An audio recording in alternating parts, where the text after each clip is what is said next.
Hello BookTube, I'm Sean the Book Maniac. Welcome back to my channel. Here I am walking down the street, beginning my Read Your Shelves vlog, day 1, Friday, January 25th. It's a little noisy, but I don't have anything all that important to say. I'm just basically testing. I haven't walked down the street and made a video for a long time. Can I still do it?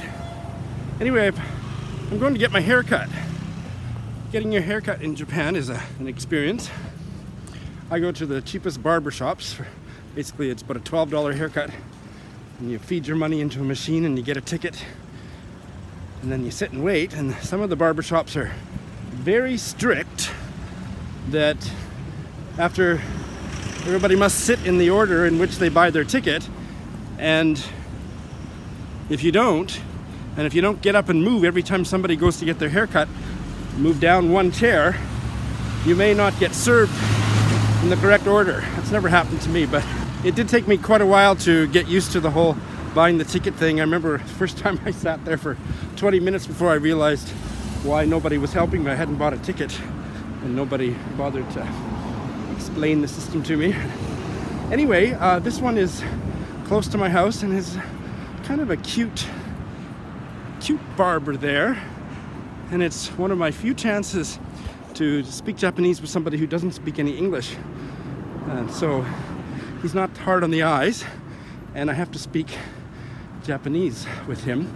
And I'm looking for a drinking buddy locally because Kenji's not that interested in going out drinking. It's just not his thing. And I would really like to have a friend in this neighborhood that I could occasionally go drinking with. So I thought maybe my new barber might be the one. But I asked him last time if he liked drinking, and he doesn't drink at all. He said one drink and he's finished, so that ain't gonna work. Anyway, he gives me a good haircut, and my hair is getting rather long, don't you think? So these vlogs will be mostly focused on the Read Your Shelves books, but really all the books. There's a couple I have on the go, and they're books from my shelves, or one of them is an ebook, so I'll be talking about those two. I think I'm a day behind on my Don Quixote, so I'll hopefully get caught up because I have nothing to do today except read and make videos. What a fabulous Friday, hey? So here's something about Japanese life that is kind of unique. At least it certainly struck me as a Canadian as being really unique. Do you see this construction? They're building a building here, and when they have anything like that, construction or something, they have guards or maintenance men or whatever they are, employees, standing and pointing. I will just show you how it works. Like, Japan is a country or culture that wants to minimize risk and maximize safety to the nth degree. They have little labels on everything about danger, and so this kind of thing in Canada, I can see the pylons, I can see I have to walk around them, but okay, see what he's doing? They have people at all of these sites anytime, and his job all day is just to beckon and point in case you walked into the truck, I guess. It used to bother me, and now I've had a little talk with myself. See, look at this, okay? I've had a little talk with myself that they're just being nice. I think it's kind of nanny-ish. Like, I get it. I know that where to walk. Like, it's not difficult, but thank you. And I just smile and nod and carry on, but that's all. I won't say any more.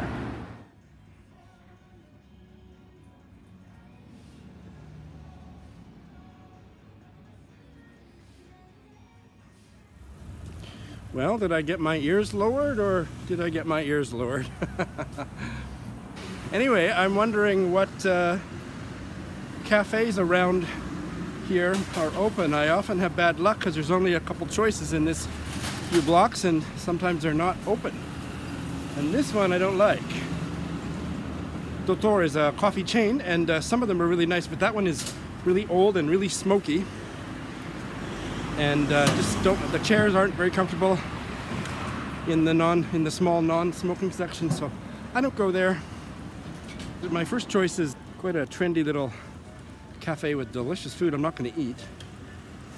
I rarely eat out in restaurants by myself anymore unless I'm out somewhere because of work and can't get home.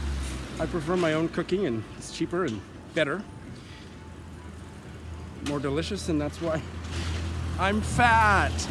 I did one little vlog, about 10-second vlog of this cafe. I can't remember the name of it, but let's go see if it's open.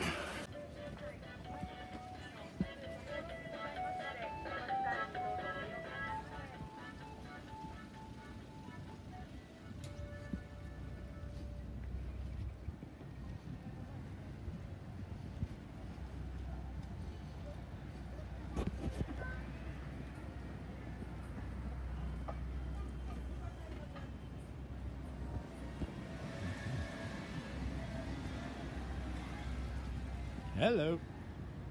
Hello.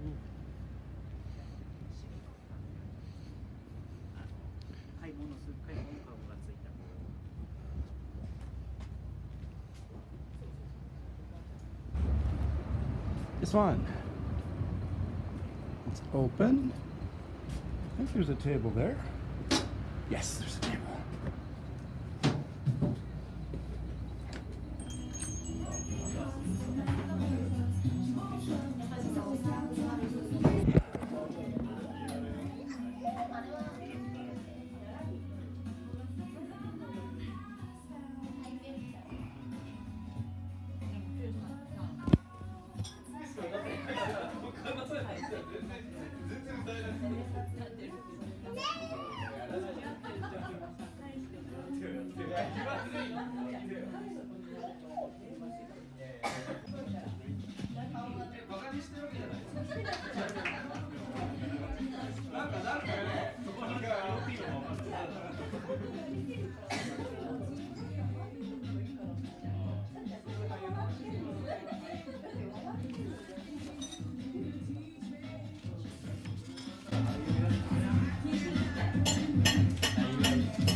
I remember the opening sentences. I previewed them on a book haul and I didn't like them. I hope I like them better second time around.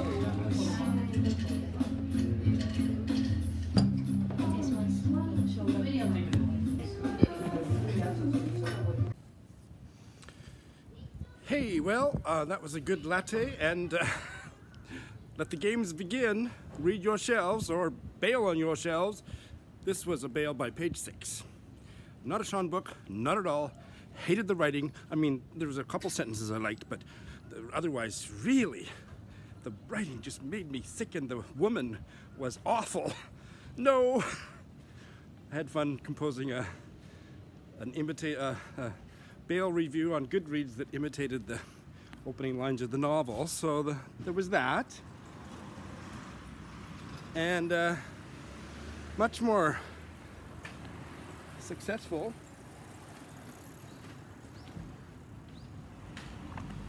was the opening pages of this African novella, Houseboy by Ferdinand Oyono, Cameroonian writer.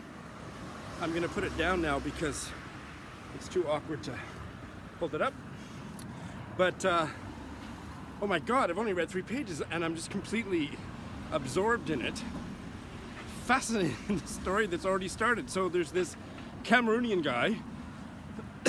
He refers to himself as a Frenchman, but I think he's black because I think Cameroon was a French-speaking country. So in that sense, he was labeling himself a Frenchman, but he's visiting Spanish Guinea, which doesn't exist anymore. Now it's Equatorial Guinea. I don't know what time period yet, but for a holiday to get away from the white people, he said in Cameroon. And he's visiting him with some friends, and it's his last night, and oh my god, it just completely grabbed me. After the evening meal, everybody scratched their own tummy with their little pinky finger, one by one, not all together, but first this person scratched their tummy and then the next person scratched their tummy with their little pinky finger, and that's a sign of appreciation for having eaten well. I love that. And then suddenly there's drums in the distance, and the Spanish Guineans, they're this guy's friends, they grow alarmed because it's kind of like a telegraph. There's a meaning behind the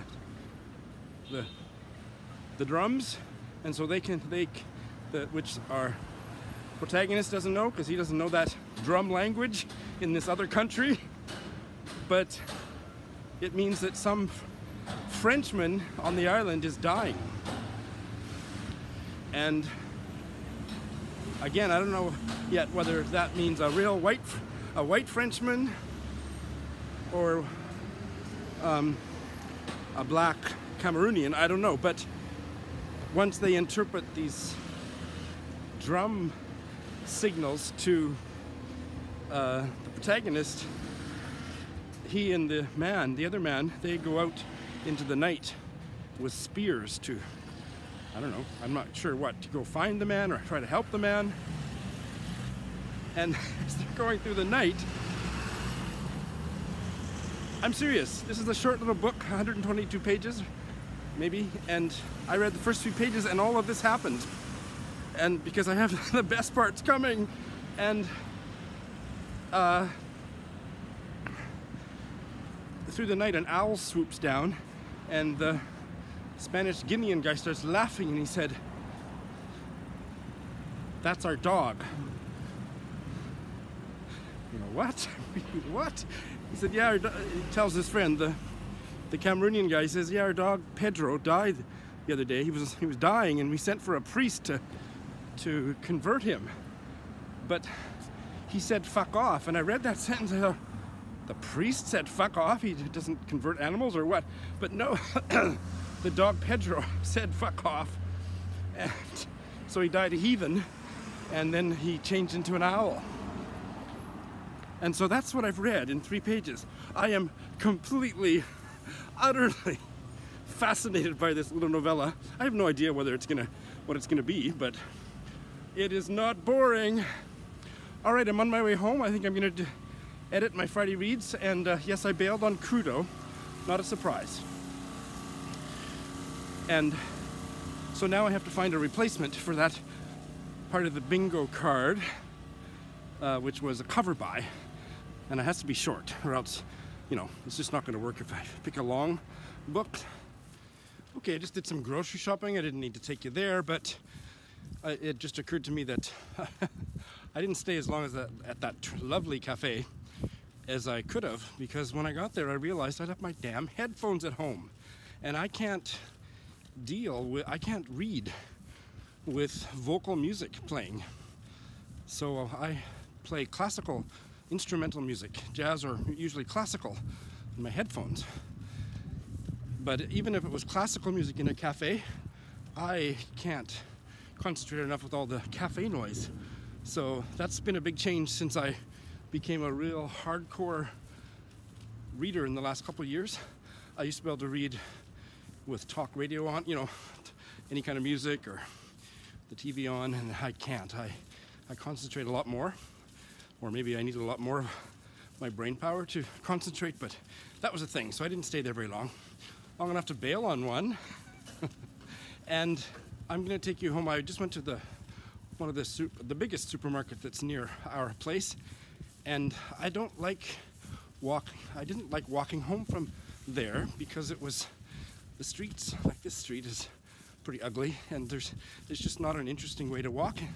But it took me a while, even after I discovered the lovely temple near my house. Shrine or temple?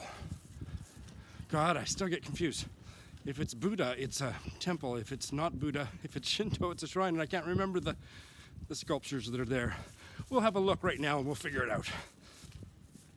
That it's no further out of my way to walk through that lovely shrine on the way to my apartment from the supermarket, and so now that's the only way that I walk home. And there's some cute.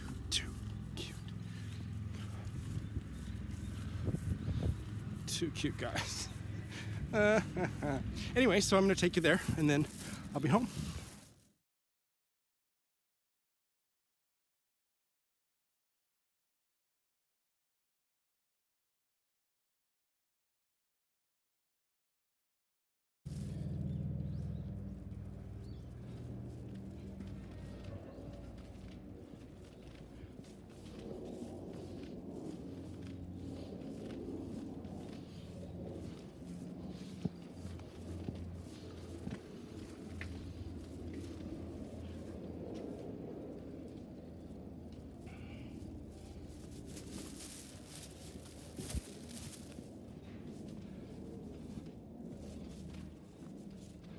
taken you here before.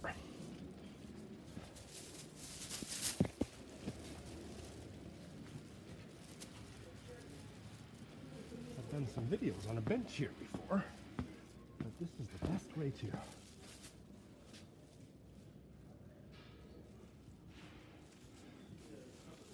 walk home from the supermarket. I now always say supermarket instead of grocery store because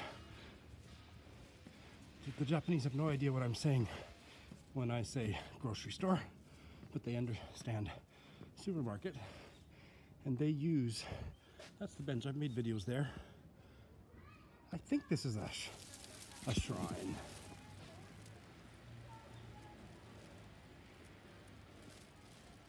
I don't see any Buddhas around.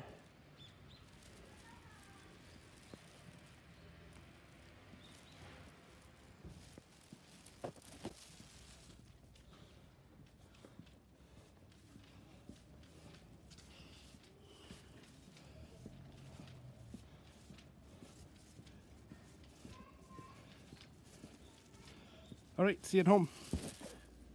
All right, I need to find a cover by book that's short. Let me look.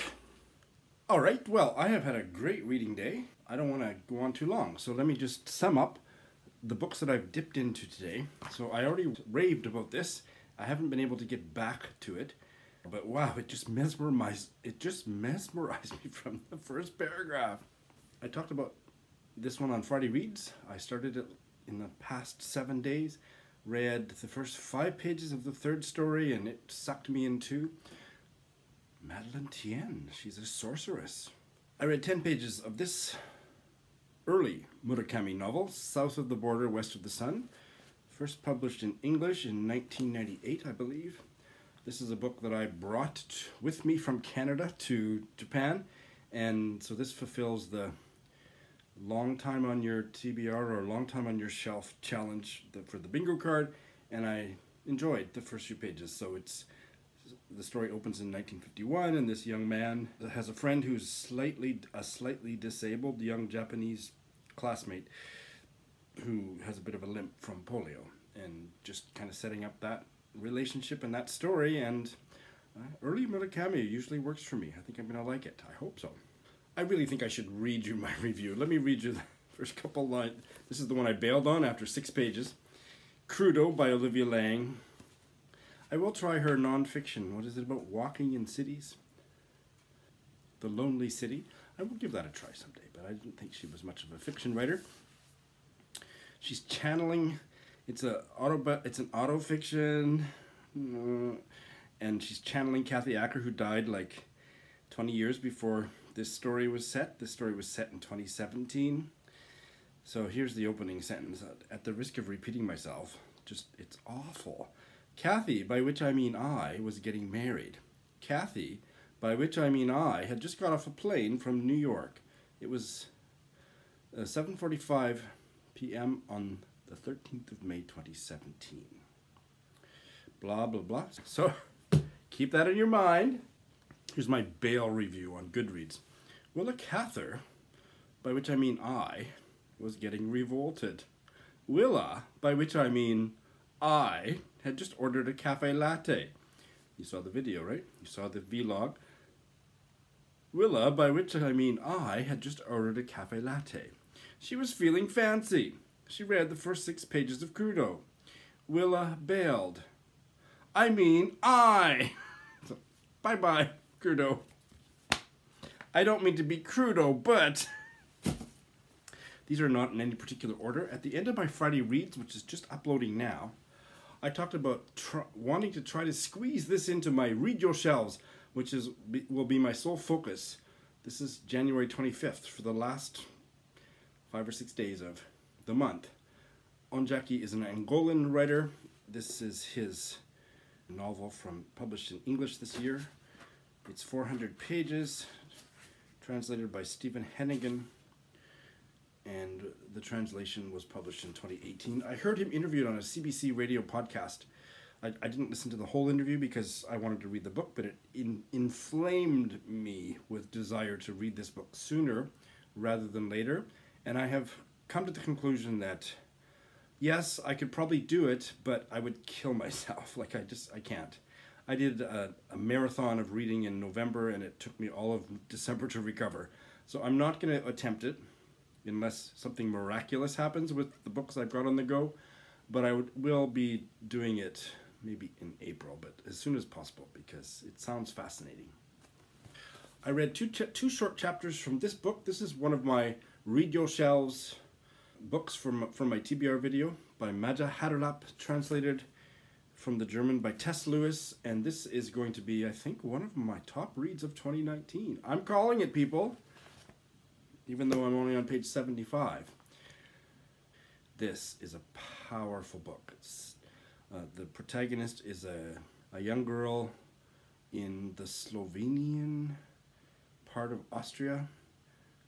I'm not sure when she's growing up. Her grandmother was in a concentration camp during the war because she was part of the family of Slovenian Austrians that fought against Hitler, that resisted Nazism, so they all went to the camps. Her grandmother went to the camps, so I guess the setting of this might be 1960s. It is just breathtakingly beautiful. One of the most marvelous translations I've read in recent years, and I will have much more to say about it. But 2 chapters of that today, just fabulous. I filmed a short clip of a video to show you that this was the book I chose to replace Crudo for a cover by, but I had the iPad turned the wrong way, so I've deleted that, and I will tell you now that I chose this off my shelves because I bought this in December because of the cover. I'm interested in Barbara Commons, but it was the cover and the title, but the cover. So I bought it in December, and I've started reading it today, and I have read 7 pages, and it has totally pulled me in. So it's about a house flooding, and it's a little bit whimsical, but also kind of dark. There's lots of animals dying and very vivid descriptions of the animal corpses. I'm loving it so far. And the last book that I'm going to talk about today it's not on my Read Your Shelves TBR, but it is a book that I am planning to read and hopefully finish by the end of January. And that is a biography of Queen Mary, newly published late 2018, The Quest for Queen Mary. If you don't know, Queen Mary was the current Queen Elizabeth II's grandmother. She died in 1953 and lived, she was kind of a boring person, kind of like Queen Elizabeth, but her life was not boring. And there's so many juicy tidbits. I'm buddy reading this. I read the chapter that I started today. All the chapters up to now have been so short, but chapter 7 is about the various people that Pope Hennessy interviews at Sandringham, and I couldn't finish it, but I will finish it tomorrow and finish 2 more chapters. This is for a buddy read with my dear friend Leah in Calgary. And one little tidbit of gossip. Anybody who's familiar with the royal family from Queen Victoria's era to the present won't be surprised, but others of you may be, that Princess May of Teck became engaged to the Prince of Wales, the son of King Edward VII, in about 1891. And so she was going to be queen because, actually I don't think they used the Prince of Wales moniker for him. He was known as the Duke of Clarence. But anyway, he was the King Edward VII's oldest son, and he was flagrantly gay or bisexual and was suffering the ill effects of syphilis, depending on which sources you believe. But he died, I think, of syphilis within the year. And so they didn't get married. So poor Queen Mary, poor Princess Mary couldn't become queen. But within the year, she got engaged to the next oldest son, Prince George. And so then they got married in about 1895, that's just a guess, and became King and Queen of England in 1910 after King Edward VII died. She, like I say, she was very sedentary and deeply uninteresting in so many ways, but the life she led and all the juicy gossip coming out of this biography is gorgeous. So one tidbit I got was that in the mid-1950s, shortly after Queen Mary's death, James Pope Hennessy interviewed the daughter of the doctor who attended the Duke of Clarence, her first fiancé in the royal family, and he looked out the window before the Duke of Harry, Prince Eddie, who some people think was actually Jack the Ripper, but I don't believe there's ever been enough proof to even entertain that theory seriously. But the doctor was looking out the window from this Prince Eddie's deathbed, and she sees Princess Mary and the next eldest brother, Prince George, walking in the park outside Sandringham, or I think it was Sandringham. Yeah, it was, because that was the chapter. Sandringham, holding hands, and they got engaged within 8 months, 6 months, something like that. So, Queen Mary, oh my goodness. So, yeah, it's been a fabulous reading day. More tomorrow. Thanks for watching.